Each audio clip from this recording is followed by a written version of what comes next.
Muy buenas noches, queridos asistentes, queridos amigos, amigas. El día de hoy nos toca efectivamente entrevistar a nuestra amiga Pilar Vilcapaz Amasco, ¿sí? Es el tercer ciclo, segunda entrevista de La Palabra de los Cóndores del grupo GDSI de la Universidad Nacional Mayor de San Marcos. Bien, Pilar Vilcapaz Amasco es gestora cultural, periodista vinculado a temas culturales y políticas, cofundadora del colectivo poético de mujeres Lámpara Azul, en Juliaca. Además es miembro del Instituto de Arte de Puno y del Consorcio Cultural de Puno, ¿no? Apareció en la antología 30 Voces Contemporáneas en la Poesía Puneña del 2018 a cargo de Fernando Chuquipionta. Luego en Voces de la Poesía Peruana en el 2021 de Gerald Fuentes, ¿no? Asimismo se ha presentado, ¿no es cierto?, ha estado pues en versos, en poesía, versos al aire libre, ¿no?, en España en el 2015. También se ha presentado algunos poemas de ella en la revista virtual latinoamericana de artes literarias 100.000 mitos 2016. Sí, también se han antologado en la revista hispanoamericana de poesía de sur a sur en verbo y verso. Bien, entonces tenemos aquí a nuestra invitada Pilar Valcapazo, ¿no? Vilcapaza, perdón, Masco, desde Azángaro, Puno. Muy buenas noches, querida Pilar. ¿Cómo estás?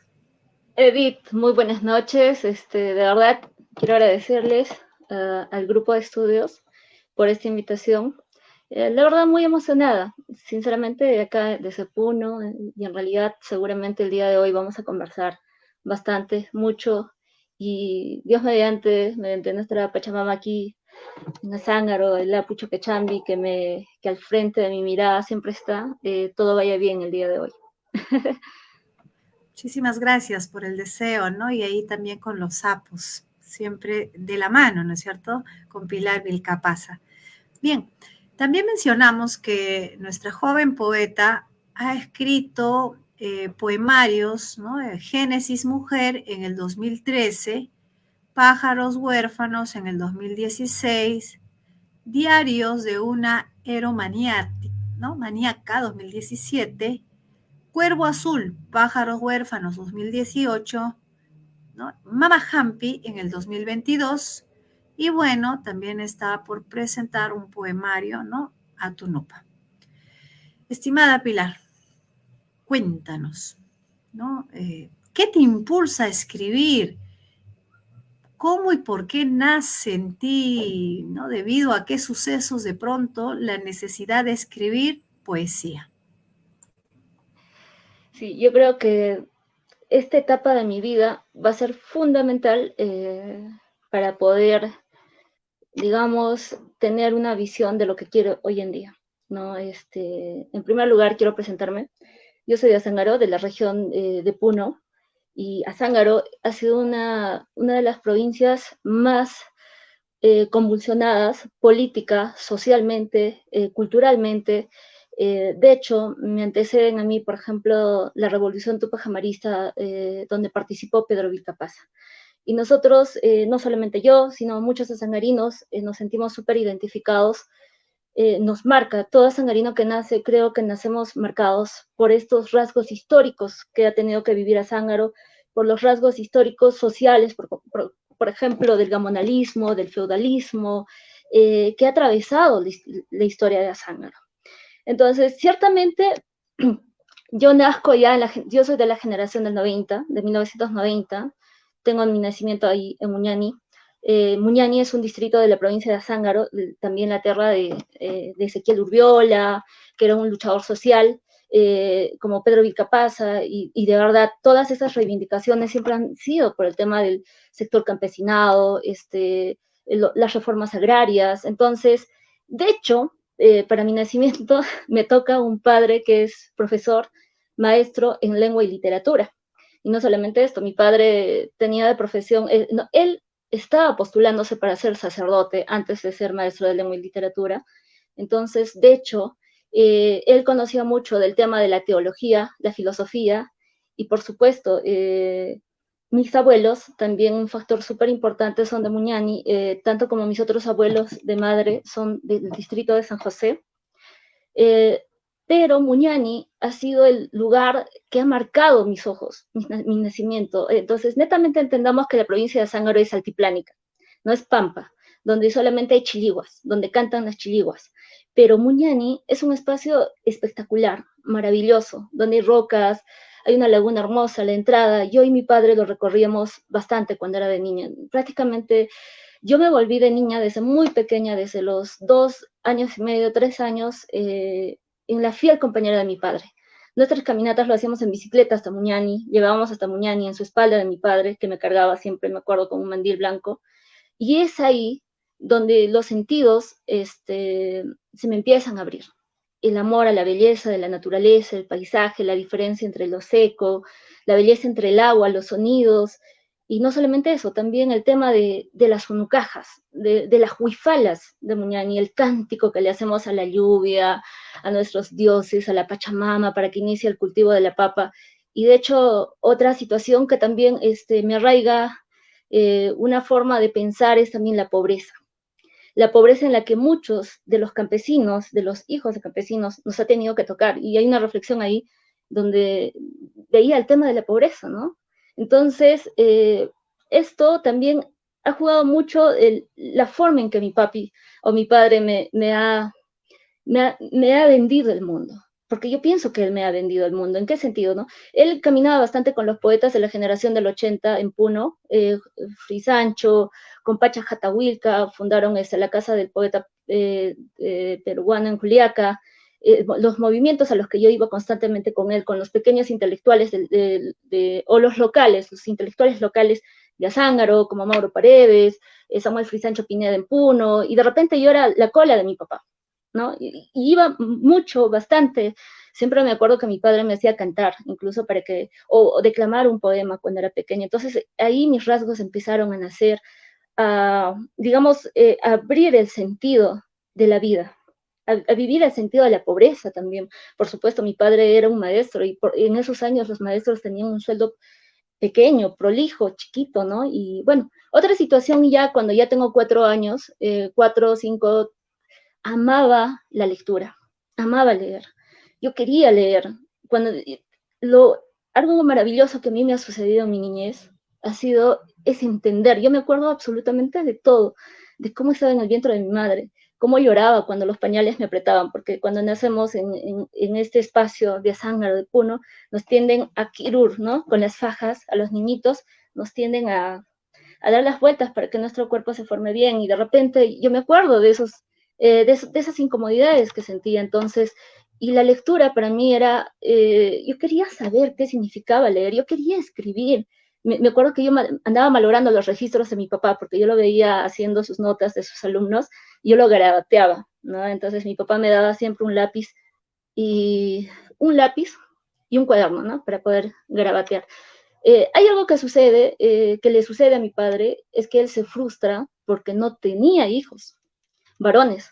Entonces, somos 3 hermanas, mi hermana mayor es mujer, que ya debe tener 35 años ahorita, yo soy la media, que soy también mujer, mi hermana menor que me sigue también es mujer. Entonces, a mi padre le preocupaba mucho el heredar el apellido, el pequeño apellido que para nosotros de verdad es un honor tener o llevar de repente por casualidades de la vida, nos haya tocado saltar el apellido de los Vilcapasa o de la Casa Real de los Huilcas, ¿no? Históricamente.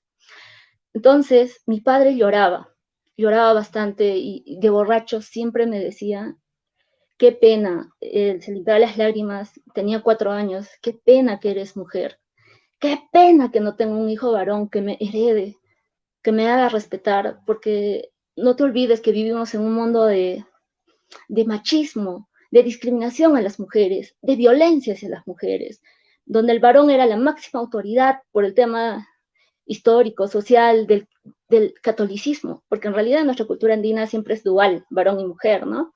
Entonces, mi padre siempre me decía, lee, lee, y tenía una biblioteca muy bonita, que me las dejó, y siempre me decía, lo único que te voy a heredar a ti son los libros, no hay más para ti, no tengo terrenos, no tengo nada, es la educación, lee demasiado. Entonces me metía a mi cuarto y me decía, lee en la biblioteca, ¿qué has leído? ¿Qué leíste? Y es curioso porque en este espacio de mi vida, ya podría hablar desde los 7, 8, 9 años, la primera cosa que encuentro en la biblioteca de mi padre son los textos religiosos, la Biblia y tantas cosas. Y me encantaba hacer lecturas de la Biblia. Quería saber de qué trataba la Biblia. Entonces, referencia para mí, ahí inicio mis lecturas con la Biblia. Otro tema es, ahí en la biblioteca de mi padre conozco los libros de filosofía, ¿no? Filosofía, teología, literatura, y siempre me acuerdo de los estoicos, de Séneca, por ejemplo, de las otras escuelas filosóficas, y ese sentido de leer libros de filosofía que no las entendía muy bien, pero de repente me despiertan otras inquietudes, ¿no? Y de repente ahí en ese espacio conozco a José Carlos Mariátegui, los 7 ensayos de José Carlos Mariátegui, ¿no?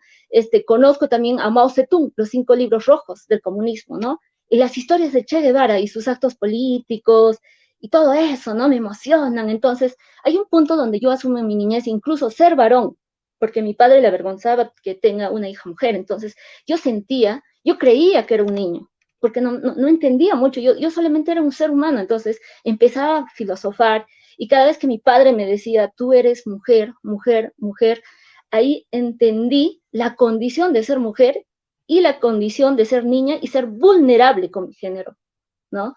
Ya que mi papá me decía, la única manera de no ser vulnerada en tu vida como mujer, estamos en un espacio de machismos, es que tú tengas conocimiento y el conocimiento tiene poder. Palabras que me transformaron.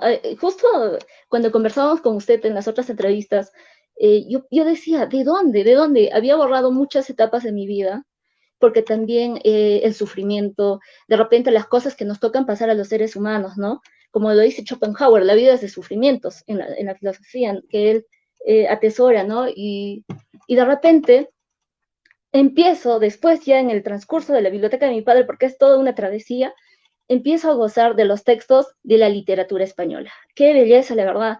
Me amanecía, o sea, yo por lo menos no suelo dormir, en la noche es mi actividad. Mis padres dormían y yo me metía a la biblioteca, ya me había dado el gusto de leer, querer saber qué más. Entonces, encuentro, por ejemplo, la literatura del Renacimiento español, como el barroquismo, la escuela culterana, como Luis Góngora y Argote, la escuela conceptista de Francisco y Quevedo, el romanticismo español de Gustavo Becker, Pedro Calderón de la Barca del género teatral, La vida es un sueño, La vida es un sueño, me marcó. Ahí entendí, solamente el pensar la vida es un sueño, me acerca más al culto a la muerte incluso, ¿no? Porque a veces es curioso, porque la vida siempre te da sufrimientos y a veces de repente dices, o estoy muerta, o eso simplemente es un sueño, ¿en qué momento voy a despertar?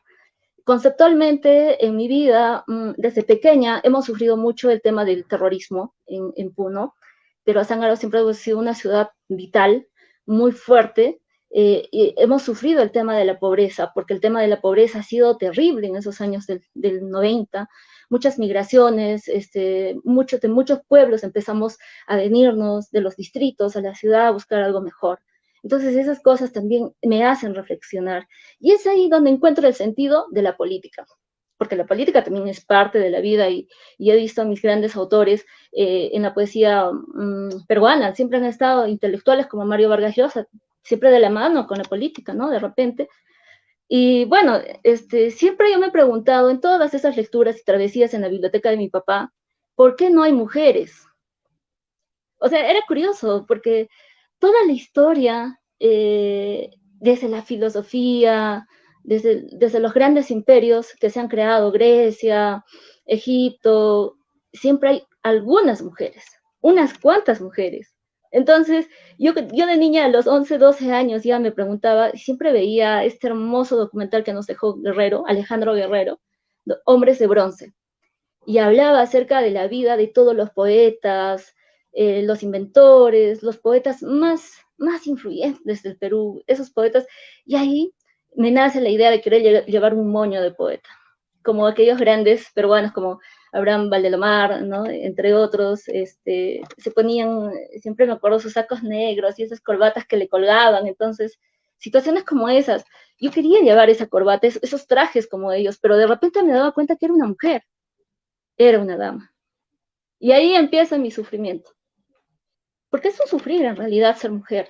No tienes los mismos, en ese entonces no tienes la misma, el mismo respeto, porque cuando nace un niño varón, ¡ah, ya es varón! Pero cuando nace una niña mujer, qué tristeza, porque de repente sirve para la casa, no hay más, o de repente va a conseguir un marido que la mantenga, ¿no? Entonces ahí nace mi lucha incluso de mí, de querer insertarme en espacios políticos desde el colegio. Nace ahí mi gusto por la política y nace ahí el gusto de la literatura. Yo en el colegio conozco una maestra excelentísima en lengua y literatura, Lucila Ramos, a ella le agradezco de haberla conocido porque qué pasión de enseñarme literatura, qué belleza de enseñarme literatura. Y de repente, ¿cómo me voy interesando en esto de la literatura? Más aún todavía, un día mi maestra viene y me dice, Pilar, tú ganaste un concurso. Oye, has ganado 2 concursos de los Juegos Florales y tú lo has creado. Y eso es lo más bello. Mira, me trajo un recorte del concurso del premio de la Bienal de Poesía, del concurso del premio Copé, a los 15 años, me acuerdo. Y yo decía, voy a competir, quiero competir. Qué curiosidad, ya entró a la CEPRE-UNA en Arequipa, fui a hacer mi preparación en el CEPRE-UNSA, y de repente me doy cuenta que la literatura es un mundo más amplio, muy amplio. Y de repente me voy preguntando yo, y ahora todo el mundo escribe del amor, todo el mundo escribe de algo. Y me gusta César Vallejo. César Vallejo ha marcado mi vida, porque de repente para mí yo considero que la poesía es dolor.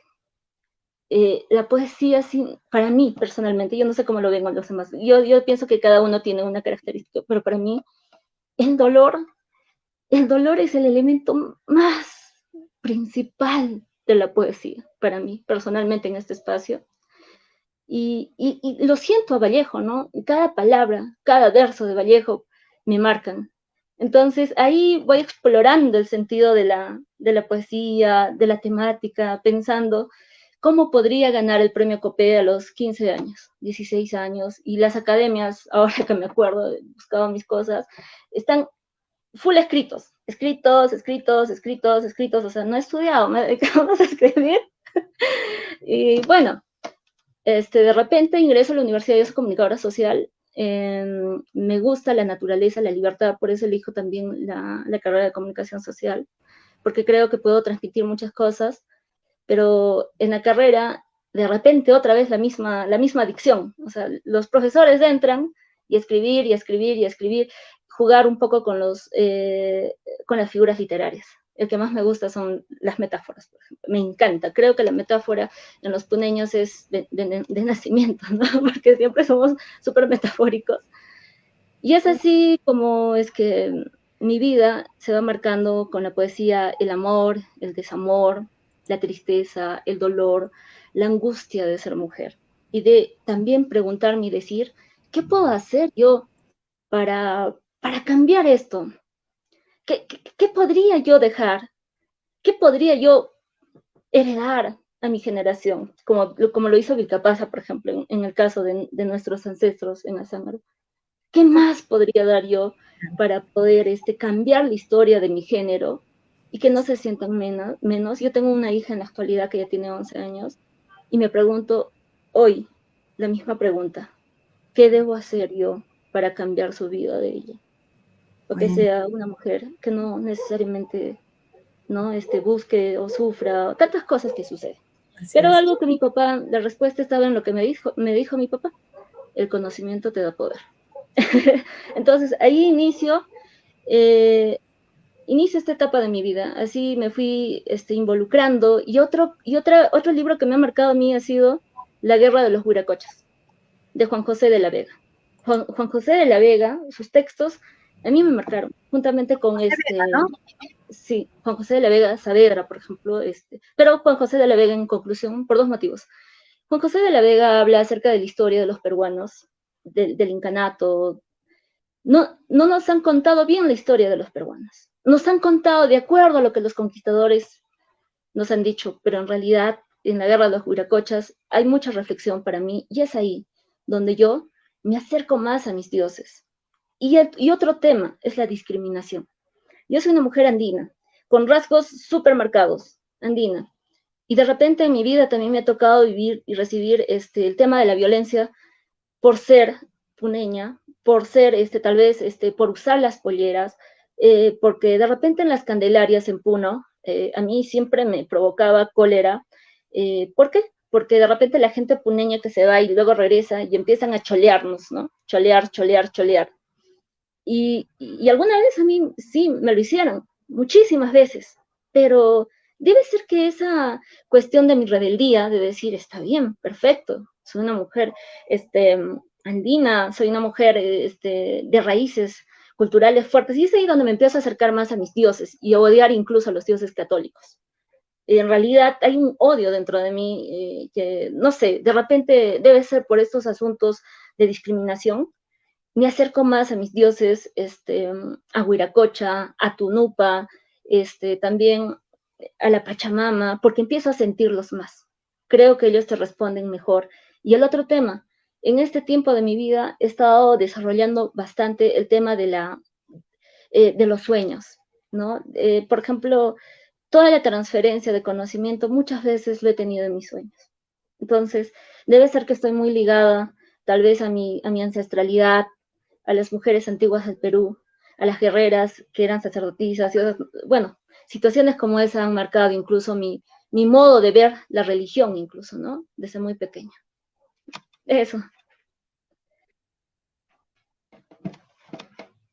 Muy interesante la propuesta que nos das acerca de lo que es para ti, ¿no es cierto?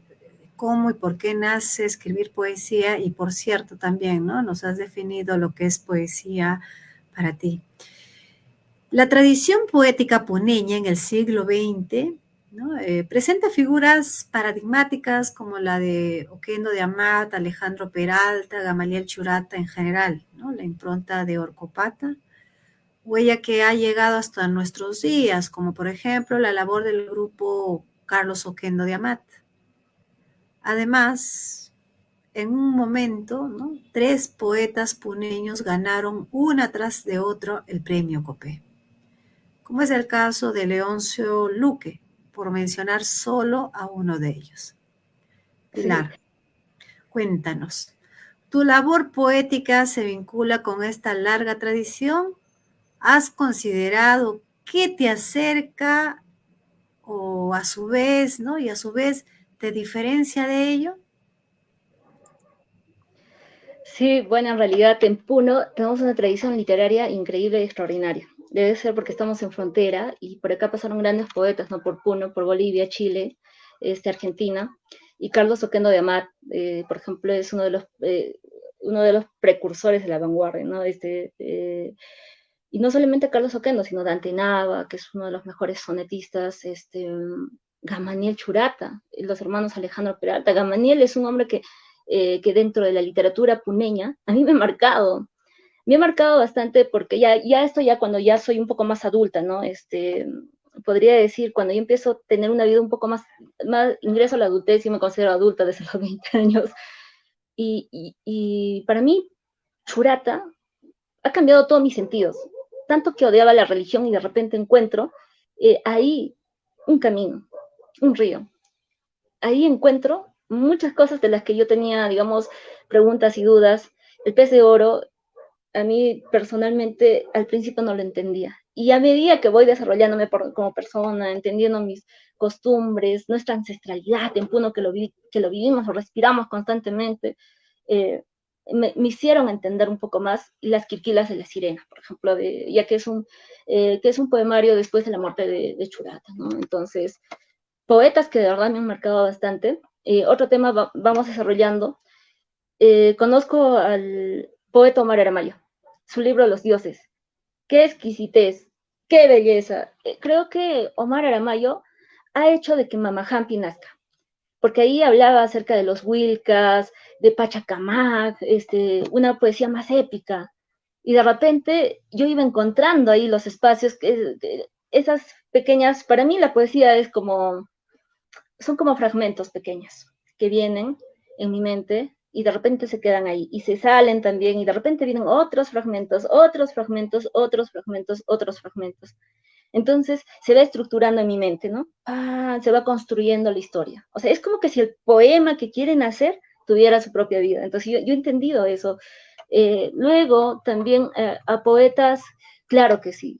Hay 4 copes de oro, como es el poeta Herrera, ¿no? Que él ha ganado, es el primer ganador del premio Copé en el año de 1995, ¿no? Entonces, él, por ejemplo, tiene una exquisitez, una delicadez en la manera en cómo escribe, pero no es de mi temática, por ejemplo. Está el poeta Boris Espesúa, que aborda, por ejemplo, el oráculo Gamaliel, el oráculo del agua, que también tiene una tendencia al churatismo, ¿no? Entonces, me deleito con el trabajo que desarrollan. Luego voy conociendo a Leoncio Luquecota. El libro Dejo mi sombra, entregada de memorias, que también es ganador del premio Copé. Y a mí personalmente me encantó la temática que él va conceptualizando en su libro, a sus abuelos, ¿no? La temática del abuelo, a Huancané, cómo es que él va desarrollando esa temática y cómo se va conectando con su ancestralidad, con lo suyo, ¿no? Entonces va marcando en mí. El poeta, por ejemplo, Darwin Bedoya, que también es ganador del premio Copé, qué exquisitez, la verdad, en cómo él va elaborando los versos, ¿no? Entonces, ellos han influido mucho, mucho en mí y también, como indica, ahí me pregunto, ¿y cuál es la diferencia? ¿Dónde estaría la diferencia para no ser igual que ellos, pero ser tal vez como ellos? ¿Cómo? ¿Qué hago para diferenciarme? ¿No? Porque sentía que la poesía, encontrándolos a ellos, era más alta. Cada vez más los pisos eran más altos, muy altos. Entonces, de repente, un día en mis reflexiones, ya que tanto quería participar en el premio Copé, de repente nace Génesis Mujer, por el concurso de las suscritas, concurso de mujeres adscritas, creo que había un concurso, y me preparé y dije, no, tenía 20 años, estaba gestando, mi primera hija venía, y ahí también me cuestionaba, tengo una hija mujer que viene en camino, ¿cómo va a ser la vida de ella? Entonces entendí que debía de escribir Génesis Mujer. Génesis Mujer busca la diferencia, trata de buscar la diferencia en la construcción. Ahí me empiezo a involucrar un poco más con la poesía y la narrativa. O sea, trato de narrar poéticamente un suceso, un acto de lo que va sucediendo, por ejemplo, que es la violencia contra las mujeres, y cuestionándome incluso algo muy básico, que es Eva. Bella Gioconda escribe acerca de Eva también, ¿no? Entonces, pero en Génesis Mujer hay una pregunta básica, como desde pequeña entendía el tema de la Biblia y siempre las mujeres estaban sujetas al marido, como lo dice en Timoteo. En Génesis Mujer se cuenta la historia de Eva, ¿no? Que Eva nos condena supuestamente a un largo, a es un crimen para la humanidad el personaje de Eva, ¿no? El comer la manzana, o sea, todas tenemos que pagar lo que hizo Eva, ¿no? Lo que hace Eva y nos condena a esta violencia porque ya que todos los actos de violencia contra las mujeres se socapan en la Biblia, en Timoteo, que Eva se comió la manzana y es una pecadora y por lo tanto todas sus hijas están sujetas a ser, a no tener dignidad. Y ahí nace Lilith, la primera mujer que Dios creó según la Biblia judeocristiana. Y Lilith me hace reflexionar muchísimo.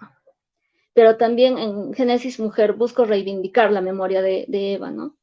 Y el personaje poético, porque hay un personaje poético, va a ir a buscar a Dios a los altos cielos y le va a exigir, ¿no? Le va a exigir justicia para las mujeres. Estas mujeres que se van muriendo en ligias condenadas, en cuartos de cementerios sin cuartel, donde nos matan, como esas cebollas asesinas, donde no hay justicia para nosotras, ¿no? Y hay una reflexión hermosa en ese diálogo que va a hacer con Jesús, que lo va a encontrar Jesús y le va a decir, Jesús, yo no soy una mujer, ¿no? Que pinta las vitrinas y que se muestra, o yo no soy esa mujer por la que se pelean o destroza un trono en la cama de un hombre, algo así, ¿no? Entonces, Eva, en cambio, esta mujer que quiere su reivindicación va y le dice, ¿sabes qué, Jesús?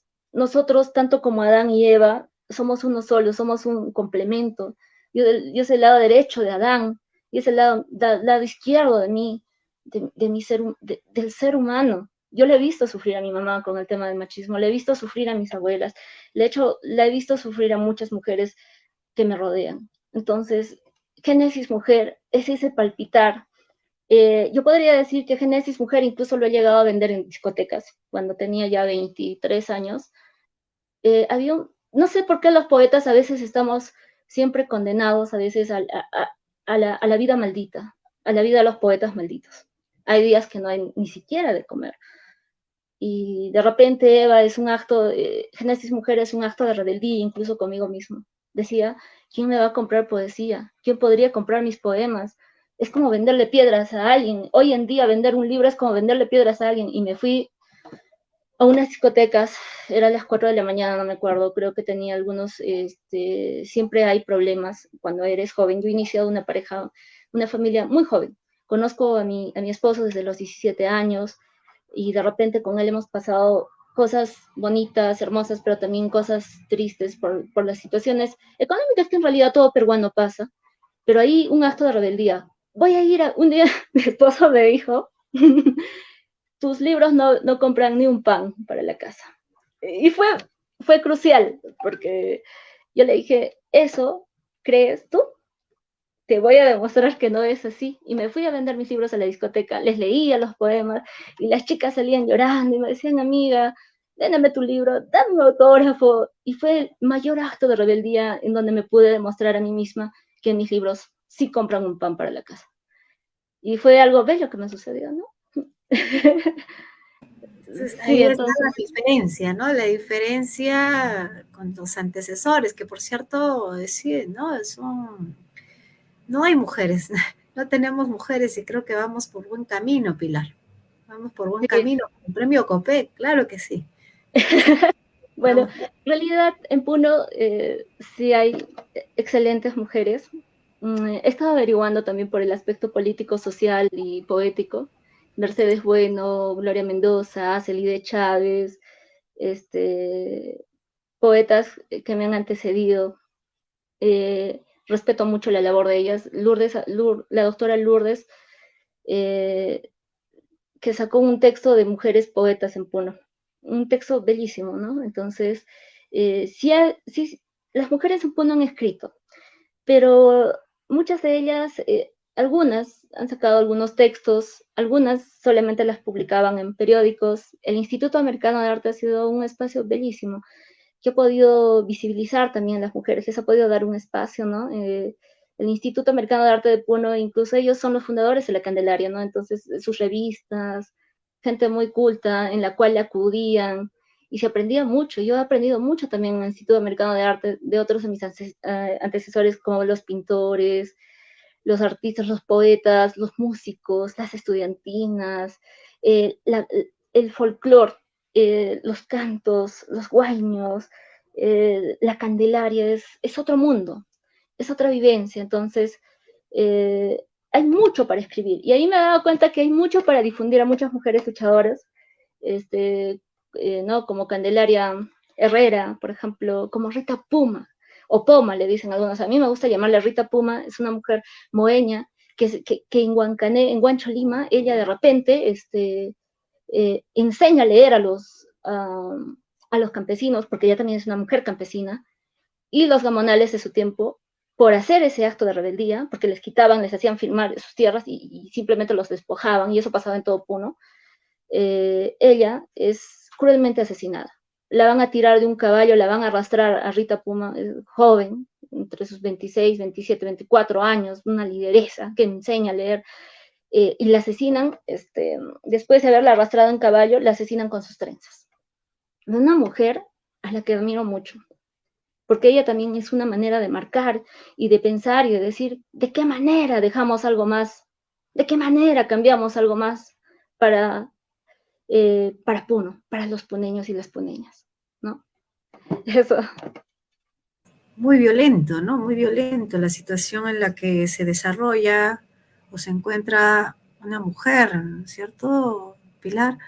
Lo que nos refería es que efectivamente incluso tu padre se sentía triste porque no era varón, pero a lo mejor tampoco comprendía, ¿no? La trascendental que podemos ser las mujeres, ¿no? Y en tu caso tú estás demostrando no ser un varón para poder crear, sino en este caso una mujer, como me decías en algún momento, que escribes desde la matriz, ¿no? Una mujer como la Pachamama, que creamos y criamos, ¿no? Y en el caso del contexto en el que te encuentras, definitivamente, ¿no?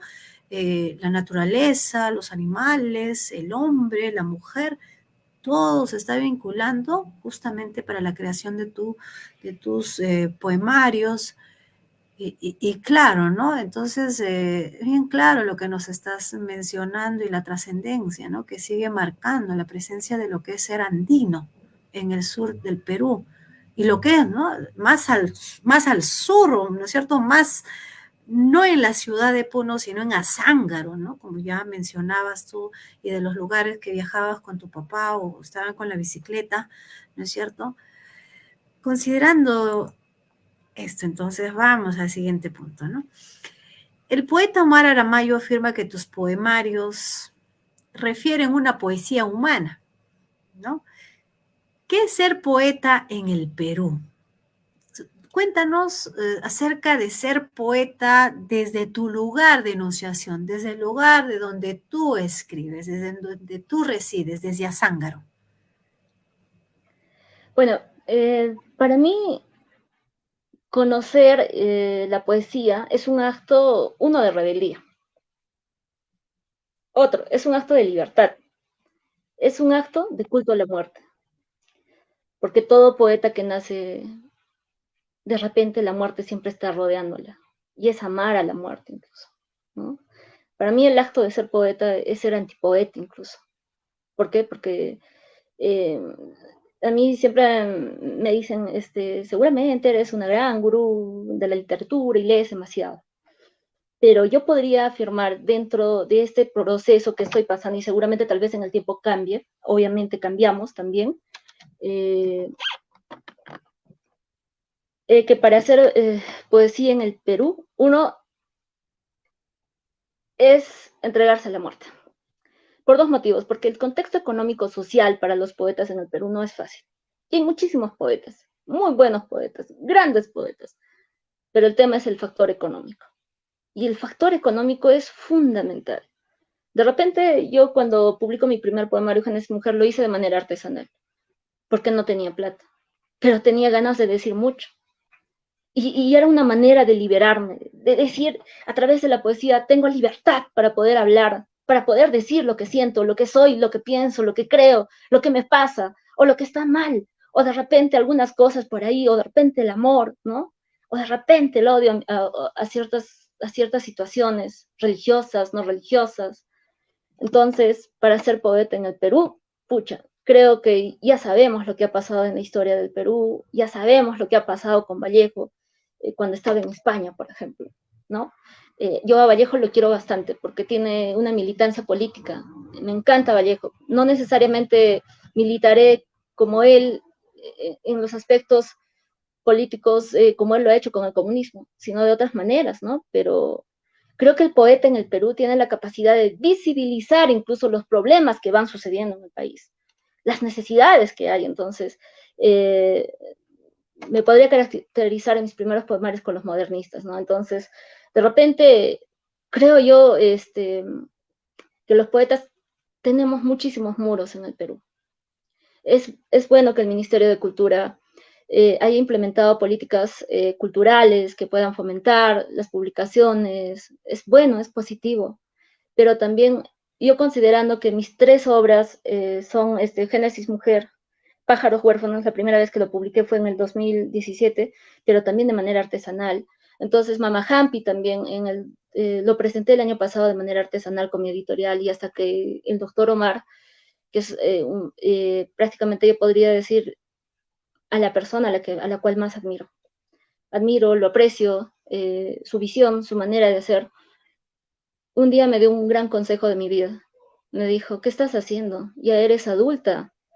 Deja de, madura, deja de huevear. ¿Por qué sigues publicando tus poemas en artesanales. No te puedes sacrificar y de repente publicar un buen trabajo en una buena editorial. ¿Qué estás esperando? Está bien, todos tenemos talento, pero de repente es necesaria la labor de una buena editorial, de una editorial que te va a empujar, te va a llevar. Ahorra, ahorra dinero para publicar. Y fueron palabras que me cambiaron absolutamente todo, todo mi visión.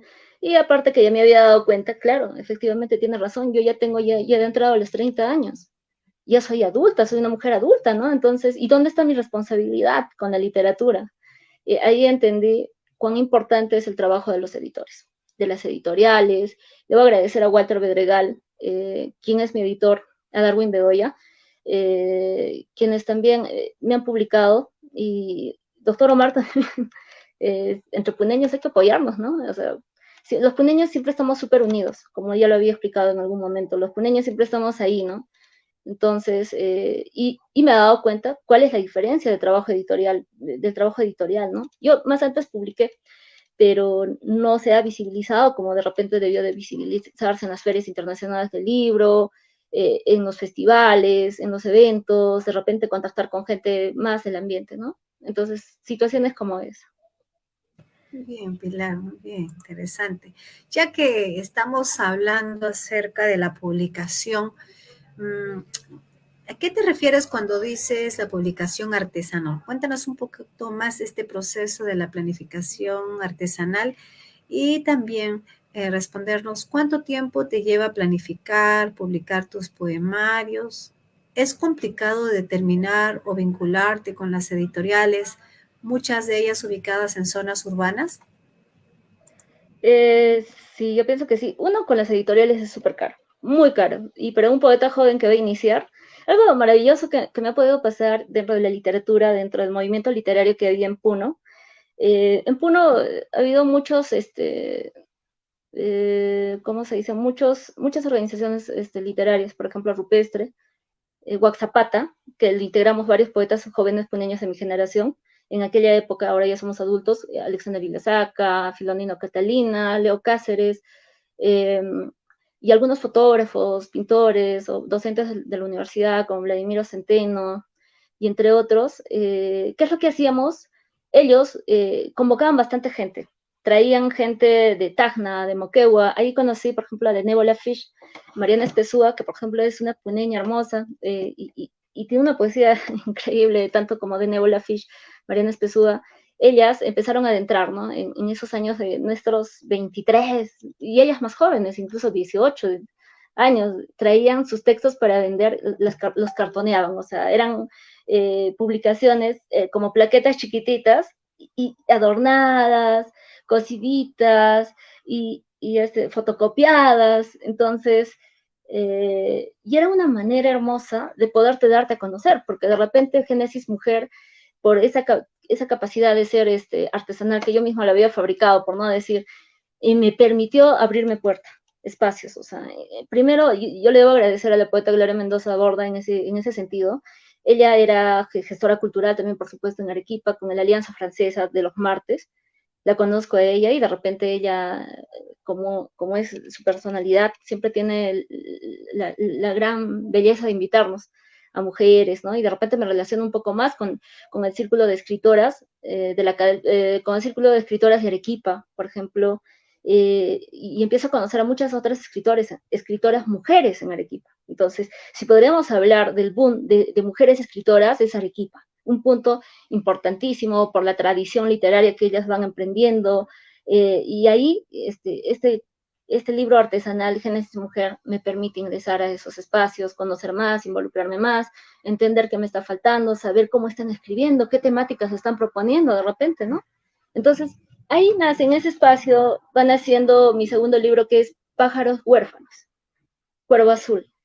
Eh, y esto también nace, es curioso, porque para mí, por ejemplo, cómo tomo un tema poético, de repente hay cosas que me duelen como ser humano, sobre todo como ser humano, y es la violación.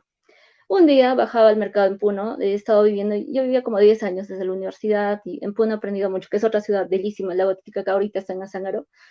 que es muy diferente el contexto. Entonces bajo al periódico y veo un titular de periódico que decía, padre violó con correa en mano a su hija.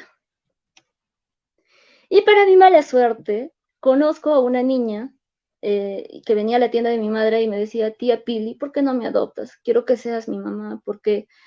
Y ahí me contó cosas muy tristes, el tema de la violación, que le habían querido vulnerar, que su mamá incluso no le hizo caso. Eh, y eso, ¿no? Mm, empezó a narrar, es como que mi mente estructurar una temática. ¿No? Para mí la temática es muy difícil de encontrar a veces de estructurar. Ya el escrito me parece más fácil incluso, ¿no? A la hora de poetizar, me es fácil, porque debe ser porque siempre desde pequeña escribo, entonces de repente conozco la ligereza de hacerlo, ¿no? Entonces, ahí Vallejo también, Pájaros Huérfanos está más influido incluso por Vallejo, el dolor, la tristeza, y de repente hay una cólera, una venganza que busca Pájaros Huérfanos porque habla de la historia poética de una niña que es violada, ¿no? ¿Cómo empieza Pájaros Huérfanos, no? Ingresa diciendo el cuervo azul, aquel padre maldito que entró por mi ventana, ¿no? Inicia, y de repente en Cuervo Azul voy buscando la justicia, o sea, también voy buscando el hecho de que la madre a veces es la bruja blanca de todas las mujeres en el Perú, y ya a diario se repite esa situación en el Perú, las violaciones, y que las madres, siempre a veces, no todas obviamente, hay algunas madres que defienden más al violador que a la hija, que la acusan más a la hija que al violador, que hasta incluso han llegado a pegarlas a sus propias hijas que han sido violadas por el padrastro, por el padre, a veces nos encegamos con el amor las mujeres, esa debilidad que tenemos las mujeres con el amor, la obsesión, lo eromaníaco. Y ahí nace, seguramente van a ser diarios de una eromaníaca, ¿no? Entonces, la bruja blanca, perversa madre de mis mañanas, que tú no me crees, soy yo la niña pequeña que corre asustada, como una ventana de cartón, mientras el maldito viene y toca estos cuerpecitos flacos que recién están destellando, ¿no? Entonces, eh, pero la niña, incluso en la historia poética, está embarazada, ¿no? Y da a luz a un niño y ella, en su acto de rebeldía, porque considera que el niño también probablemente sea tal vez violado por el mismo violador, lo asesina con una bolsa de plástica, ¿no? Lo mata prácticamente al niño. Y luego va a matar a su padre. Dice, soy yo, Blanca, la asesina. Te mataré con mi perverso el padre, que es mi cuchillo. Te mataré poco a poco, lentamente, en silencio, ¿no? Yo soy Blanca, la asesina, culmina el poemario, ¿no? Asesina al padre violador. ¿Cuántas no quisiéramos matar a esos violadores? Incluso me acusaron de haber sido violada por mi padre. Pero en realidad, es que esa es la sutileza del poeta. Tiene la capacidad, la sensibilidad, ¿no? De escoger su temática. Yo la verdad no considero mucho el amor como algo muy, ¿cómo se dice? Muy romantizado, ¿no? Para mí el amor es otras maneras, ¿no? Entonces, por ahí que también debe ser esa cualidad, del personaje de Blanca, la asesina de la niña que asesina a su padre, ¿no? Bueno, así efectivamente van haciendo y de repente ya llego a otra etapa de mi espacio literario que es el amor, ¿no? O sea, los poemas han estado creciendo junto conmigo, si me doy cuenta, diarios de una eromaníaca, ¿no? De los amores eróticos, de los amores en exceso, de esos amores conflictivos, de esos amores sexualizados, ¿no? Donde las mujeres aman en exceso y se vuelven torpes, tontas, y se entregan al todo, al 100, y de repente, cuando aman tanto, y de repente el hombre que aman las deja, simplemente su existencia no vale nada, y hay un punto de morirse, de quererse morir. Y Diarios de una Aromaníaca es el texto el que tiene que ver un poco más incluso con mi condición de encontrar el amor, ¿no? Es una muchacha que se llama Carmelita, ¿no? Carmelita es mi nombre, ¿no? Inicia. Yo soy Carmelita, que va caminando por las calles eructadas, partidas por el sol. No soy la muchacha que vende sus ropas blancas a los hombres que la quieren ver, ¿no? soy Carmelita, dice, ¿no? Va buscando. Entonces, también en Diarios de una eromaníaca inicia con una pequeña historia, ¿no? Inicia con una muchacha de 17 años que va caminando por las calles donde las monedas no existen y los cigarros baratos van, van purificando su día a día, son un espacio de seguir en este mundo raro, donde el amor es toda una conjetura, todo un, ¿cómo será el amor, el misterio del amor? Y se enamora de un hombre, ¿no? De un hombre que ve que sus ojos son como las pestañas, que alcanzan los colores, que desde que la conoce ella, la vida suya ha cambiado, ahora sí tiene color la vida, ¿no? Antes solamente era en blanco y negro, pero ahora tiene color, ¿no?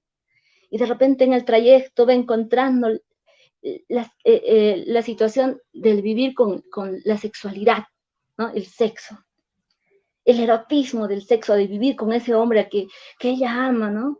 Y me encanta Diarios de una Muñeca porque hay espacios donde habla, yo soy la duquesa, yo soy la duquesa, tú y yo somos como las arpas que nos palpitamos y de repente nos vamos mezclando, prisionero de oro, niño eucalipto, ábreme esas manos, ¿no? Despotrica con tu amor, yo soy Columbia Picture y tú, yo soy la condesa, yo soy la caballa que te come, que disemina en tus notas, ¿no? O sea el sexo que va a vivir, la sexualidad, el amor, el erotismo que va a vivir en este hombre. ¿Cuál es la diferencia de Diarios de una eromaníaca? Que esta mujer vive la sexualidad al límite, ¿no? Para él, el cuerpo de este hombre es como un objeto, pero la ama, ¿no? Pero ¿qué va a pasar en su transcurso histórico? Él de repente ya no la ama. De repente ha conocido a otra muchacha joven, enemiga, otra vez la enemiga, la misma mujer, ¿no? Se ha metido con él y de repente ella busca morirse, ya no quiere vivir este mundo porque de repente le parece cruel el haberlo amado tanto y ahora su cuerpo se muere, porque es una adicción, es una adrenalina su cuerpo de este hombre, ¿no?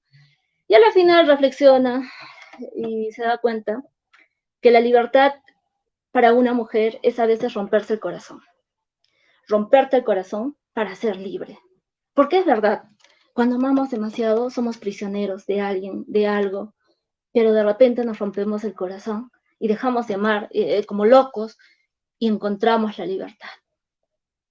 Los pájaros escupen semen, ¿no? Los hombres son como los pájaros, de repente hay una reflexión, ¿no? Ellos, cuando los hombres pierden su libertad, cuando tienen muchos hijos, van perdiendo su libertad. En el caso de las mujeres, perdemos la libertad cuando amamos en exceso, ¿no?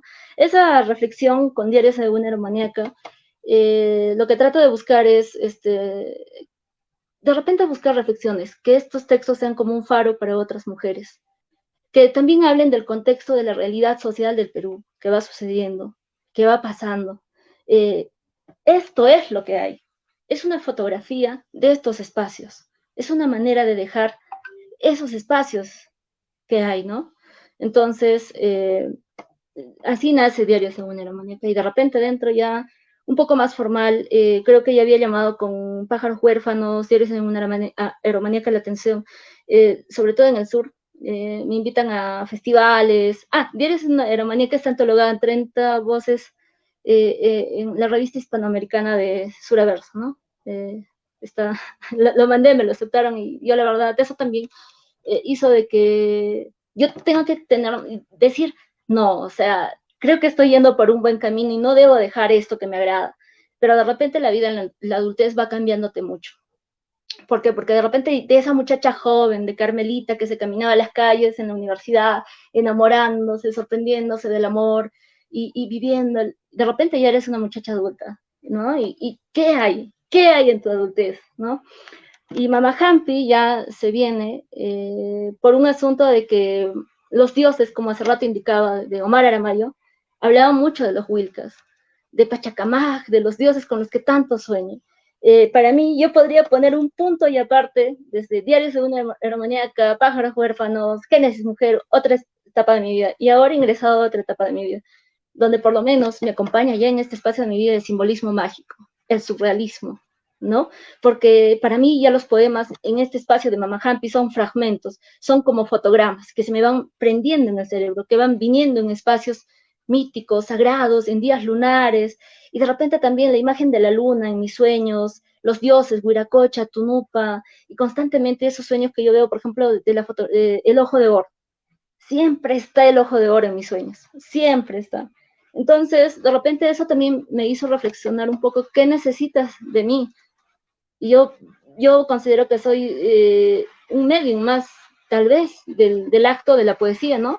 Del espíritu de la poesía, porque para mí yo considero que la poesía es un espíritu, es una mujer, es como un fuego azul que flamea, porque la poesía a mí siempre se me ha presentado en esos espacios de donde más mal me está yendo, y de repente está la poesía y viene a sacarme así, vamos. De repente me dice, oye, estás fracasado, has hecho esto y no te ha salido esto, y me agarra la poesía, vamos, no te preocupes, yo te llevo, no tengas miedo, y móntate, móntame, vamos a volar, vamos a volar. Entonces, y de repente todo se construye, ¿no? Entonces, para mí la poesía es un espíritu, al cual tiene una forma de fuego azul, ese azul, ¿no? Rubén Darío hablaba del azul, ¿no? Entonces, o de poemario azul, ¿no? O digo, del libro azul, Rubén Darío. Entonces, Mama Hampi va naciendo en estos espacios. Acá tenemos bastantes tradiciones, costumbres con la Pachamama, nuestro Choquechambi, por ejemplo, y voy construyendo Mama Hampi, ¿no? En esos espacios. Mama Hampi, por ejemplo, a mí me ha costado para poder estructurarlo una noche. Ha tenido que ser en una noche lunar, un 15 de julio, no, un 15 de junio del 2019. Ahí lo trabajé en Mama Hampi. Nunca más lo volví a abrir porque para mí Mama Hampi tenía su propio espíritu y hasta que un día se lo comenté al doctor Omar. Doctor Omar, tengo este poemario. Y me dijo, pucha, qué genial, o sea, qué bravo, me dijo, ¿no? Falta corregir, obviamente. Entonces, yo le agradezco mucho al doctor Omar porque el doctor Omar cogió y me dijo, oye, mira acá estos puntos, aquí podrías hacer estos ajustes, no necesariamente tan corrígelo, ¿no? Y le hice una corrección en una noche también. Y ahí de repente se publicó de manera artesanal, no era lo correcto. Y obviamente el doctor Omar me dijo, has hecho mal, no debiste hacer eso, lo que contaba hace rato, ¿no? Y eres adulta, ¿no? Todas las reflexiones. Y llegué con Walter Bedregal, a quienes les agradezco bastante, ¿no? Se hicieron limpiezas, porque siempre hay palabras que se repiten de repente. Y también me sugirieron que pueda aumentar más páginas a Mama Hampi. Y yo les dije que no, porque ya había hablado el espíritu de Mama Hampi. Ya había dicho el espíritu de Mama Hampi lo que tenía que decir. Y no podía agregarlo porque era increíble la fuerza que tenía Mama Hampi a la hora de abrir. Y ya no podía agregar nada más. O sea, sentía que su espíritu ya estaba diciendo todo, ¿no? Ese es un espacio muy bonito que me ha pasado con Mama Hampi. Hablar es una reivindicación a todas mis ancestras mujeres, a todas las guerreras, a todas las sacerdotisas del antiguo Perú, donde sí he encontrado en mi historia, he encontrado mujeres. En mi historia sí he encontrado, en mi historia andina, peruana, sí he encontrado mujeres, como la Dama del Cao, como Mamá Raiwana, como Manco Cápac y Mamá Oglio, por ejemplo. Pero en cosas que estas cosas yo no las encuentro en las literaturas europeas, en las literaturas, no sé, de repente, no. En las estadounidenses obviamente hay grandiosas mujeres, pero debo decir, en conclusión, para no mezclar esto, sí hay mujeres, sino que en la biblioteca de mi padre nunca encontré a mujeres, de verdad. Entonces, esto también ha tomado un sentido maravilloso para mí. Hacer literatura desde las entrañas de lo que hay, desde el barro, porque Puno es como un hermoso barro para mí, para poder hacer mucho, manejar muchas temáticas, muchísimo que hablar de este Puno tan hermoso que tenemos y que de repente Tunupa también, ya me voy a Tunupa. Tunupa es la reivindicación también de todo lo que nos han hecho este gobierno actual, la verdad. De todos los asesinatos, las matanzas, las muertes, porque los puneños no somos terroristas en primer lugar. Los puneños no somos violentistas. Los puneños vivimos en comunidades, somos quechuas y aymaras. Y en estas comunidades tenemos tradiciones, hay una forma jerárquica de trabajar. Y de repente Tunupa busca también esos espacios de enseñar un poco más qué es Puno. ¿Cómo se va a componer Puno? ¿De qué manera es Puno? ¿Cómo vive su vida en Puno? ¿Cómo empieza el año en Puno? En enero, el febrero, el mayo, junio, julio, agosto, septiembre, octubre, noviembre, diciembre. ¿Qué hay en Puno? ¿Qué mundo hay en Puno? Porque es un mundo maravilloso. Cada vez que yo me voy a Lima, de repente veo asentamientos humanos, el centro de Lima, Miraflores, San Isidro, y de repente me cuestiono, en Puno estoy muy bien. En Puno tengo el paraíso, porque en Puno acá trabajamos bastante, la economía, la agricultura, los hombres trabajan mucho, somos muy felices en Puno. Lo digo porque somos felices, porque tenemos nuestras fiestas. La vida es difícil, sí. Trabajamos de sol a sol. Trabajamos muchísimo los puneños. Un puneño que no trabaja está mal visto. Un puneño que no tiene casa a los 20, 25 está mal visto. Un puneño que no tiene algo está muy mal visto en Puno. Entonces los puneños nos esforzamos bastante porque nos han discriminado muchísimo.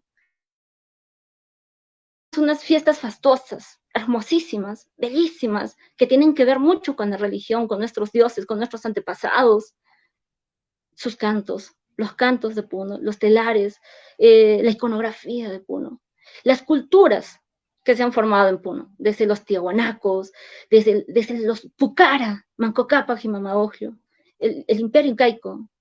Tenemos tanto que dar y de repente a veces siento que la vida es muy corta para mí, porque hay una cosa bien básica para un poeta, y peor todavía para una poeta mujer, la vida cotidiana. A veces quisiera de verdad dejar de lado la vida cotidiana del trabajar, el trabajo, ir a trabajar o las responsabilidades. Disculpen, voy a cargar mi teléfono, porque no había estado cargando, antes que no se me vaya la batería, por favor. Ya, ahora sí. Como les decía, a veces es muy, muy difícil para mí, hay tanto para escribir, pero de repente mi vida cotidiana me corta, no me permite. Entonces yo pienso que a todo escritor, a todo intelectual, a todo artista le pasa eso, ¿no? Entre la cotidianidad, la vivencia. Pero este Puno es maravilloso, la verdad. No es como nos retratan. Aquí en Puno nos esforzamos muchísimo, hasta estudiamos demasiado. Todos tenemos que estudiar en Puno. En Puno, en una comunidad, es un gran logro que un hijo se vaya a estudiar. Es mucho. La educación es lo más importante. Yo por eso siempre comunico. Cuando fui ex subprefecta, o fui subprefecta de la provincia de Zángaro, me tocó palpar los 7 ensayos de José Carlos Mariátegui. No había cambiado nada, en nada. El problema de la tierra, los conflictos siempre en el Perú son por el tema de la tierra, el territorio, el agua, el problema de la agricultura, el tema de cómo fortalecer, por ejemplo, los productos andinos, pero también encontré ahí el sentido de la discriminación hacia las mujeres. A mí como político o como parte de un gobierno, representante de un gobierno, me tocó en el periodo de Sagasti, de Francisco Sagasti, representarlo. Me tocó un periodo fuerte, muy fuerte, porque Azángaro es netamente histórico y acá en Azángaro son bravos. Me tocó lidiar uno nuevamente con mi género, nuevamente las palabras de mi padre, diciéndome, tú eres mujer, y los demás, es que de repente tenía 30 años cuando asumí la subprefectura en el 2021, y de repente les molestó muchísimo a muchos varones que yo haya ocupado un espacio como mujer. Ya tenía una antecesora, que es la congresista Irene Carcausto Huanca, que ha sido congresista de la República, a quien yo aprecio, una gran maestra que habla en quechua, muy buenísima maestra, que ha tenido muy buenos proyectos de ley que han sido aprobados. Ella, por ejemplo, ha sido tildada de pape pipopú, por no decir en Azángaro. La violencia en las redes sociales.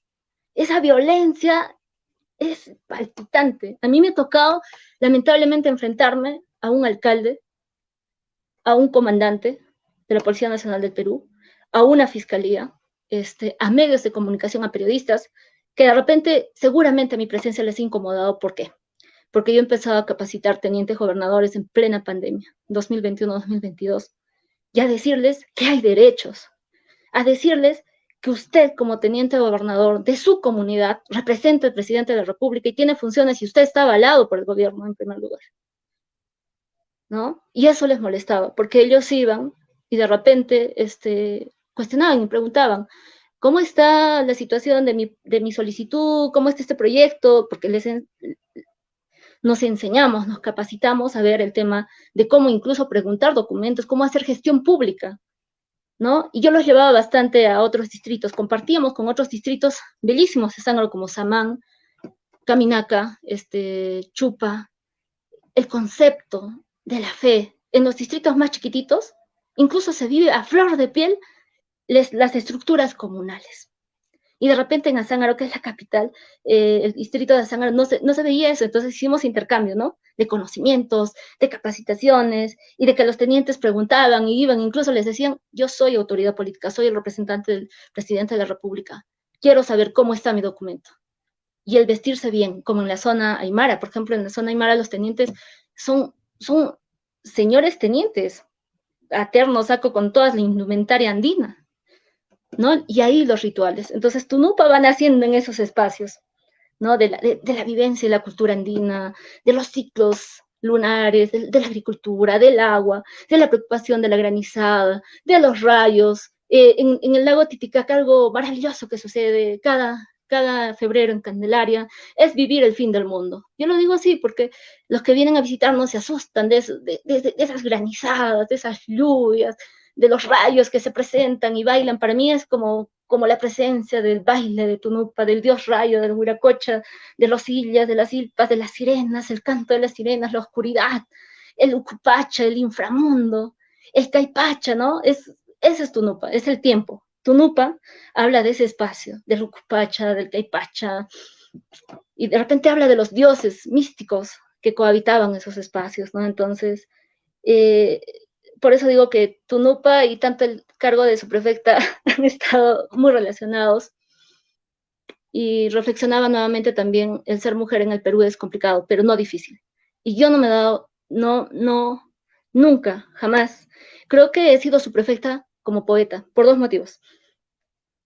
Yo soy una poeta que siempre le reta la muerte. Eh, Soy una poeta que no le tiene miedo a la muerte muchas veces. Y de repente meterme en esos espacios ha sido como ir a vivir mi propia muerte, porque ha sido peligroso, complicado, delicado, persecuciones, acusaciones, incluso de apología al terrorismo. Y solamente por haber enseñado, incomodado y de repente haber visto desde la lectura cuán importante es una mujer bien formada. Somos un peligro para otros grupos sociales. Cuán importantes son las palabras sabias de mi papá. Estudia, eres mujer, la única manera en cómo te puedas defender un día en la vida va a ser leyendo. Y esas lecturas han permitido que yo pueda guiar, orientar tal vez a ciertos grupos sociales, a comunidades, compartir con ellos más y recoger de ellos su sabiduría, su enseñanza y de repente este espacio que me sirva a mí de reflexión, meditación y seguir escribiendo acerca de la historia.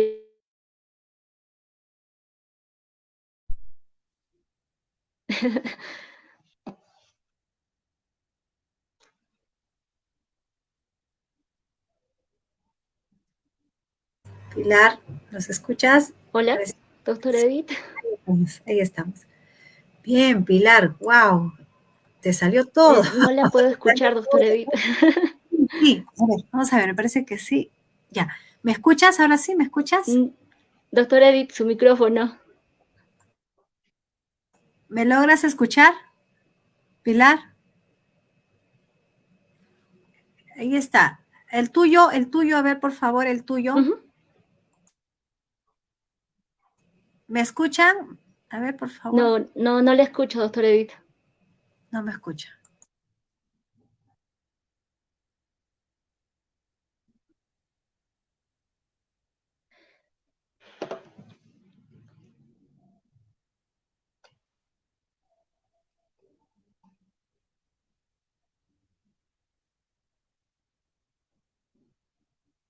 Pilar, Pilar, al parecer es un problema con tu audio. No, doctora Edith, no la puedo escuchar. Ya. Creo que no tiene micrófono, salida.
No la puedo escuchar.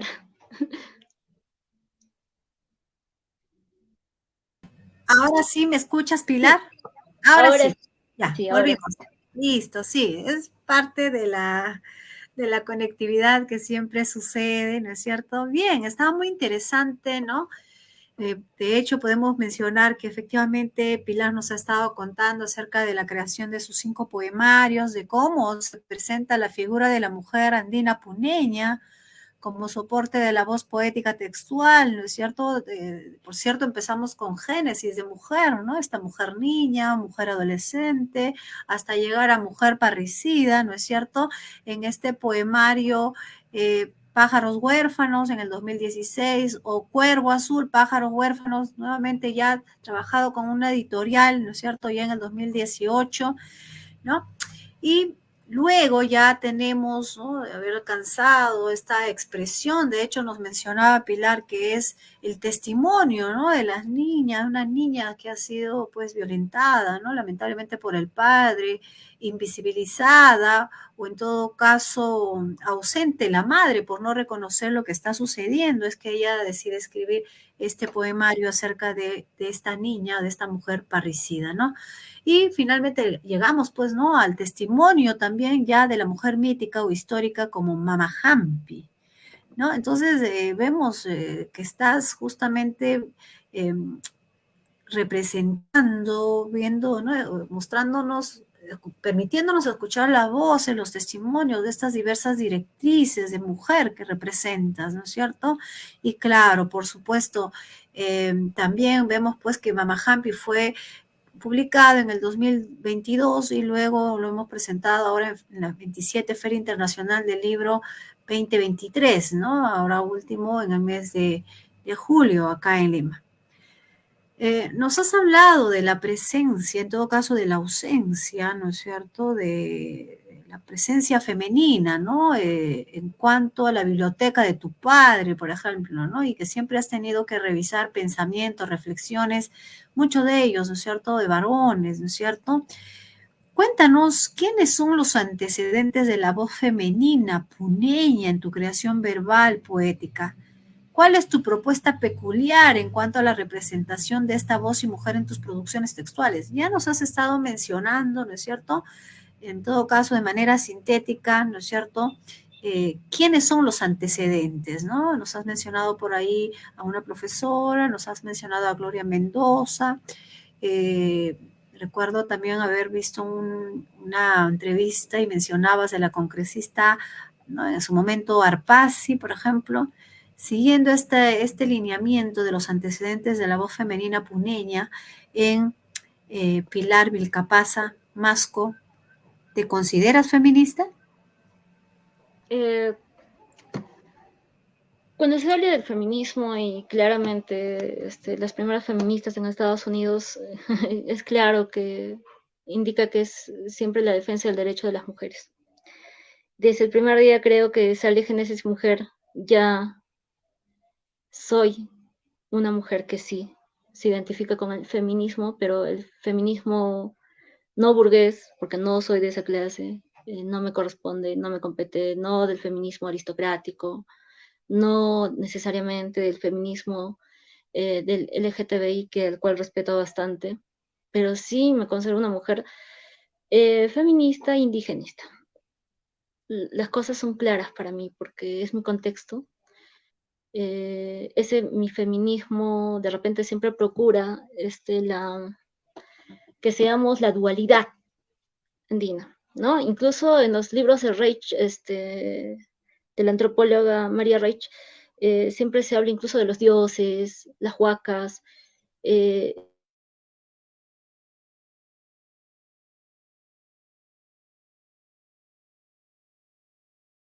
este, en, en el imperio incaico, no solamente en el imperio, sino en sus antecedentes como los tiahuanacos, también estaban los, los, los que llamamos ahora gays, ¿no? Porque ellos eran incluso venerados en estos espacios. Eran venerados porque tenían.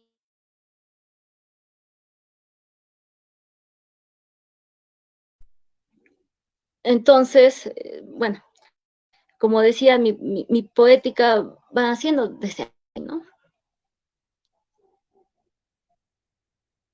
Bueno, parece que no logramos escuchar, está un tanto entrecortado, Pilar. ¿Nos escuchas, Pilar?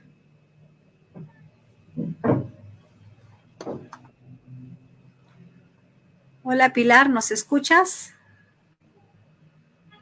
Sí, sí, sí. Ahí estamos. Muy bien, muy interesante la respuesta, ¿no? Que tú refieres el llanante, ¿no? El hombre y mujer, los dos juntos. Claro, ¿no? La presencia tal vez del catolicismo, eso lo estuve revisando en tu poemario Diarios de una eromaníaca, por ejemplo, ¿no? También, ¿no? Hace un cuestionamiento, por ejemplo, al catolicismo, ¿no? Y, y claro, creo que va por ese lado, ¿no? Feminismo de ese tipo, no. O sea, Yo, me parece muy inteligente poder aclarar, ¿no es cierto? Interesante. Bien, también nos has hablado de la vinculación con, ¿no? Tu poesía, eh, con la política, la sociedad y la cultura. De hecho, ya nos mencionaste que tu poemario, Tunupa, va por ese lado, ¿no? Va por ese punto, ¿no? Tunupa, señor del tiempo, ¿no? por esas Ya. experiencias, Ujú. son Otro experiencias. testimonio, ¿no? Como que estás trabajando el testimonio, me da a entender, ¿no? Porque si hablamos, ¿no es cierto?, de tu poemario, diario, perdón, Cuervo Azul, Pájaros Huérfanos o Pájaros Huérfanos, que ya hay un testimonio recogido, ¿no? Y nos estás contando esta voz poética, ¿no? De esta necesidad de expulsar, de denunciar, ¿no es cierto?, la violenta, ¿no? La violenta forma de la aparición del padre contra este pequeño cuerpo. En Mamahampi tenemos este testimonio también de la curación, ¿no? De recuperación del cuerpo de esta niña, ¿no? Y ahora tenemos ya no vinculado tanto, ¿no es cierto?, la presencia de la mujer, sino ahora a Tunupa, ¿no? Y nos mencionabas que tú, como poeta, ¿no? Como poeta iniciabas tu vinculación de la política, ¿no es cierto?, inclinada a la muerte, porque también esa es una forma, ¿no?, de ingresar a la política, es ya sentirse o creerse muerta, porque sinceramente no sabemos hacia dónde vamos, ¿no? En ese sentido, recuerdo que en la, ¿no?, la décima, en el 10 Festival Internacional Primavera Poética, llevado a cabo en Lima del 5 al 8 de septiembre de este año, nos presentaste uno de los poemas, ¿no? De tu poemario Tunupa, Señor del Tiempo. Entonces, comprendemos que hay una vinculación con la política y otro testimonio, ¿no? Tu testimonio de haber sido su perfecta y claro, nos lo cuentas ya con un lenguaje pues ficcional, ¿no? Porque hay cosas también que se cuentan y cosas que también seguramente se vinculan a la realidad. Cuéntanos acerca de esta producción. ¿Ya fue publicada, tal vez similar a, ¿no?, de manera artesanal, como pasó con tus otros poemarios? ¿O todavía estás trabajando, estás revisando con quién lo publicas y para cuándo más o menos tienes pensado ya presentarnos a Tunupa, Señor del Tiempo? Sí, bueno, hablar de Tunupa para mí es algo súper sagrado porque de hecho es tocar algo muy mítico, ya es, son dioses mayores, muy mayores, ¿no? Y de repente Tunupa también de igual manera lo he trabajado. La primera presentación súper artesanal que la hice fue en el encuentro de escritoras mujeres, en Lima, que sucedió el año pasado, el 2022, por Eris Editorial, ¿no? Que trabajaron un encuentro muy bonito desde su editorial y trajeron a todas las mujeres eh, del Perú. Entonces, ahí fui a hacer lectura poética. Me acuerdo que tengo una amiga que se llama Nisa Novoa, que también siempre constantemente camina junto con ellos, y me dice, pucha, Pilar, ¿qué ha pasado? Me dice, ¿por qué? Le digo, en febrero nunca llueve, ¿no? Nunca llueve en Lima. ¿Has leído tu poemario Tutunupa? Empezaba a llover porque hablaba del trueno, del rayo, hablaba de esas cosas, ¿no? Entonces, de estos elementos tan importantes. Y de repente, me había quedado un poco sorprendida porque sin querer había conjurado los elementos vitales de la naturaleza de Puno. Y ya me ha pasado anteriormente. Anteriormente me pasó en el año 2015, si mal no me acuerdo, en el Instituto Americano de Arte. me invitaron y me dijeron, por favor, queremos que hagas un poema. Y yo he sido declamadora en mis tiempos de toda mi juventud, desde los 17, 18, 19, 20, 21, me veían declamar en el Instituto Americano de Arte. Ahora ya no lo hago porque creo que ya estoy más adulta y me gustaba declamar y me acuerdo que en una declamación que hacía se lo dediqué a Pedro Vilcapasa, un 8 de abril. Y estaba declamando a pleno auditorio, no había, estaba seco, no había lluvia, no había nada, y de repente decía que los rayos, padre de Huiracocha, que Vilcapasa, hijo de los truenos, y que no sé qué, ¿no? Y todo un conjuro poético, ¿no? Y de repente, justo cuando dije, y los rayos, ¡fum! Empieza a caer unos rayos, y felizmente estaba siendo grabado, y caen los rayos, ¡pah! Y una granizada terrible así. Hijo de Huiracocha y Tunupa, ¿qué pasa, no? Entonces, la declamación es más expresión, ¿no? Entonces, ¡fua! Empezó a caer una granizada terrible y mi voz no se escuchaba y empecé a darle más volumen a mi voz en el Instituto Americano de Arte. Hijo de los Picachos de Pachamama, de Huiracocha, ¿no? Y terminaba el poema. Y la lluvia, o sea, la granizada, los rayos que se presentaron, cesaron así, ¡fua! Y yo sorprendida, perdona, disculpa, ¿verdad? Como somos jóvenes, ¿no? En ese instante, ¿qué he hecho? Invocado, no lo puedo creer, he invocado, los dioses me han escuchado. Entonces, porque para mí siempre Vilcapaz ha sido un misterio, ¿no? Wilca de la casa de los Wilcas, siempre nos dicen en nuestro conocimiento que los Wilcas somos pues sacerdotes, somos, digamos, pertenecemos a la línea de los sacerdotes en el antiguo Perú, entonces, de gobernantes, ¿no? Entonces, y Wilcapasa o Vilcapaz en este caso siempre ha sido todo un misterio para mí. Y cuando de repente hago esta lectura poética y de repente los dioses contestan con sus rayos, con sus granizadas, yo decía, algo está pasando acá. Hay algo que está pasando y no estoy entendiendo. ¿Y qué va pasando? A medida que va pasando el tiempo, en el 2018, conozco a un grupo de escultores que hacen máscaras en el altiplano.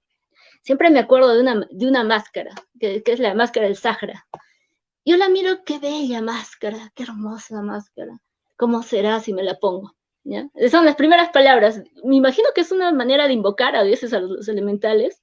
¿Cómo será? ¿No? Con esa contemplación de admiración a la máscara esta que me miraba. Y de repente en la noche sucede algo increíble, me viene a suceder acá. Por eso Tunupa va naciendo, ¿no? Siento una presencia de fuego, o sea, como un fuego misterioso que va calentando a mi cuerpo, ¿no? Y que va poseyendo a mi cuerpo. Y de repente, entre que voy durmiendo, se me presenta el Sahara, o sea, el espíritu de la máscara, ¿no? Y me va poseyendo y de repente voy sintiendo como una especie de calor, de fuego intenso, o sea, que me quema acá, ¿no? Y no sé, o sea, y ahí me va conectando más con Tunupa, ¿no? Con el dios del tiempo, ¿no? Entonces, no, algo malo está pasando acá, ¿no? De repente dices, ¿qué está pasando? ¿Qué está pasando, no? Y no solamente, sino siempre me sueño con elementales, con dioses, con culebras, por ejemplo, con una boa de 7 cabezas. Y por ahí que va también mi sentido de Tunupa, o sea, de la hija de las serpientes, ¿no? Porque de repente siempre me quieren llevar o quieren casarse conmigo. En mis sueños vienen y me dicen, por favor, ¿podrías casarte conmigo? Vámonos. O con el Equeco, que es otro dios también, que muchos dicen que el Equeco es Tunupa, ¿no? Muchos historiadores, antropólogos, de igual manera me soñé con el Equeco, viniendo con todo su harén y diciéndome, ¿quieres casarte conmigo? Vámonos en el sueño, ¿no? Y yo siempre les digo, no puedo, tengo una hija, y siempre soy muy respetuosa con ellos en mi sueño.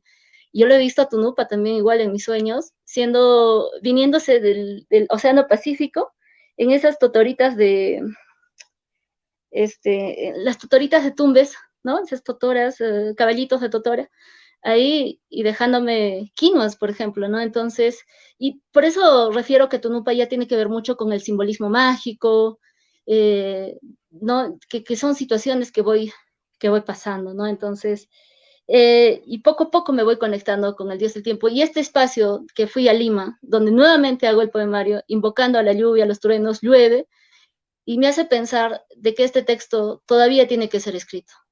Hay muchas cosas que se tienen que decir, que se tienen que hablar en este texto, y de repente el poema se va componiendo solo, se va haciendo solo, solo es cuestión de que yo sintonice, digamos, con los elementales, de que vaya estructurando mejor, ¿no?, el contenido. Y me parece que el espíritu de Tunupa todavía quiere que, que considere otros elementos que se van viviendo en Puno, ¿no? Esas son las reflexiones con Tunupa. Entonces, Tunupa todavía para mí tiene un largo trabajo, tiene un largo proceso, porque necesita mucha atención. Este ya no es como los otros. Este Tunupa ya no va a ser como los demás. Este Tunupa ya es otro espacio de mi vida. Porque hablar de los dioses es muy delicado, muy de mucha concentración, sobre todo de muchos sacrificios. Y va a requerir muchísimos sacrificios Tunupa. Por eso siempre digo, el dolor, la muerte, son situaciones que siempre están conmigo en la poesía, como una forma, como un arma, como una manera de empujarme. Muchas veces me he metido muchos balazos al corazón para continuar en este espacio. Y ya no tengo miedo de morir, ¿no?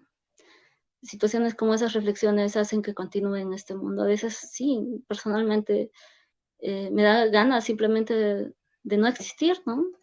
La existencia es muy básica. El ser humano tiene que trabajar. Es su existencia. Naces, creces y trabajas, ¿no? Entonces, reflexiones como esas me hacen pensar que por lo menos mi vida la tengo que dedicar a algo hermoso, ¿no? O algo deben querer los dioses de mí, ¿no? Estoy ahí.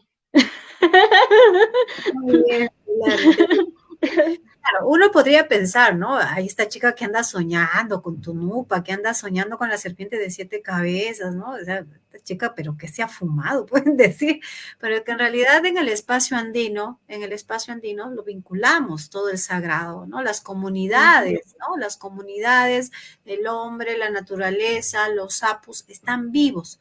La episteme todavía está presente, ¿no? Y en este caso, como poeta, intelectual, política, gestora, comunicadora, Pilar Vilcapasa, ha logrado comprender. Y ella dice, ¿no? Y nos explica que todo el tiempo está con esa intención de seguir escuchando y de seguir indagando qué es lo que quieren las divinidades con ella. A lo mejor es esa, ¿no? La conexión también con este mundo otro, con este mundo exterior, ¿no? Que es el mundo del ámbito académico, ¿no? Que hay muchos de nosotros, investigadores del mundo andino, que mostramos y vemos que hay una resistencia desde la palabra escrita, y creo que una forma testimonial y viva, ¿no es cierto?, es el caso de Pilar Vilcapasa, ¿no? Entonces, la episteme habla en su escritura, su forma de vivir, y de hecho estás colocando también el tema de la posmodernidad, ¿no? Esta forma de vivir, el estrés, el hambre, ¿no es cierto?, muy interesante, que nos hace efectivamente pensar y reflexionar hacia dónde vamos, ¿no? Y en el caso tuyo, hacia dónde voy con mi escritura, ¿no es cierto? ¿Cuánto tiempo tengo que continuar? Y todo el desprendimiento que realizas para seguir a cabo en la escritura de la poesía, en tus reflexiones. Y claro, ¿no? Sigo viendo y analizando en todo caso que está presente Yananti. Hablamos de las mujeres en tus 4 o 5 poemarios, y ahora te toca hablar del Tunupa. Entonces, ahí está el Yanantin, ahí está la forma, cómo le das este espacio, ¿no? Tanto la mujer discriminada, violentada en este espacio, y también tenemos a estos apus que están buscando reivindicar estos apus con sus saberes, ¿no es cierto?, ancestrales, que nos enseñan a entender el mundo que estamos viviendo, resignificar y poder también persistir, ¿no?, ante estos cambios que vivimos dentro de la posmodernidad y los cambios que nos toca vivir. Y en caso, ¿no?, como te he escuchado atenta, ser mujer no es tan sencillo. Ser mujer, ser madre, ser intelectual, ser poeta, ser política, en realidad se junta todo, ¿no es cierto? Nunca dejas de ser una a una, sino que todos se complementan y nos damos el espacio para cumplirlas. Tal vez a eso te referías cuando nos decías acerca de lo cotidiano, ¿no? Que es cotidiano y hay que dejar, ¿no? Y claro, ¿no? Se comprende, ¿no? Nada, Pilar, muchísimas gracias por estar esta noche y compartir toda tu experiencia, tu testimonio, ¿no? De contarnos qué es la poesía para ti, mencionarnos el lugar de tu poesía en el que tú, ¿no?, ubicas. En este tercer siglo y segunda entrevista, La Palabra de los Cóndores, ¿no?, del grupo de estudios GDCIL, de la Universidad Nacional Mayor de San Marcos, te agradecemos por esta noche, la entrevista que te estamos, ¿no?, terminando de realizar. Y bueno, me gustaría pedirte que nos des palabras finales ya para terminar con la entrevista y nuevamente agradecer tu participación y darnos, ¿no?, y contarnos todo acerca de lo que es para ti la poesía, literatura. Sí, adelante. Muchas gracias. Creo que son espacios y ciclos diferentes. Y pienso que si estamos en este espacio, necesitamos dejar huellas. A pesar de que estén malas o buenas, se debe dejar huellas. Los seres humanos solamente tenemos un espacio para vivir, es único, y de repente poder aprovechar este espacio en la vida para poder cambiar. Y creo que la poesía es una manera para mí de poder cambiar muchas cosas, para bien o para mal. Pero, sin embargo, es una manera de la cual el hombre también vive. Y de repente, si aquí están hombres, mujeres que se están preparando para ser grandes maestros, grandes intelectuales, yo qué sé, hay que recuperar la identidad de nuestro país, de nuestro Perú. Nuestro país tiene muchísimas culturas, Chimú, Nazca, Paracas, Huari, Tiahuanaco, los incas, Pucara y entre otros. Como nación, no nos hemos constituido. Somos un país donde hay muchas naciones y no hemos logrado hasta ahora concertarnos nacionalmente. No hay un propósito. Pero qué mejor si la palabra tiene la capacidad de unirnos, de generarnos mejores ciudadanos, de generar mejores peruanos, de generar un país mejor para todos. Creo yo que también la lucha la hacemos los varones, las mujeres y todos, en realidad, y todos los que estamos ahí. Y de repente, si estoy en este espacio maravilloso, les hablo desde la antipoesía, pero pueda servir de algo y podamos reivindicar este país que tanta falta nos hace. Muchas gracias. Gracias a ti, Pilar, y nuevamente al público quienes nos siguen y seguramente verán, ¿no es cierto?, grabado la entrevista. Agradecemos a este tercer ciclo, segunda entrevista a La Palabra de los Cóndores, Grupo de Estudios GDCIL, gracias a la Universidad Nacional Mayor de San Marcos. Muchísimas gracias. Con ustedes estuvo Edith Pérez. Un abrazo fuerte, Pilar, allá en Azángaro, y muchas gracias. Buenas noches.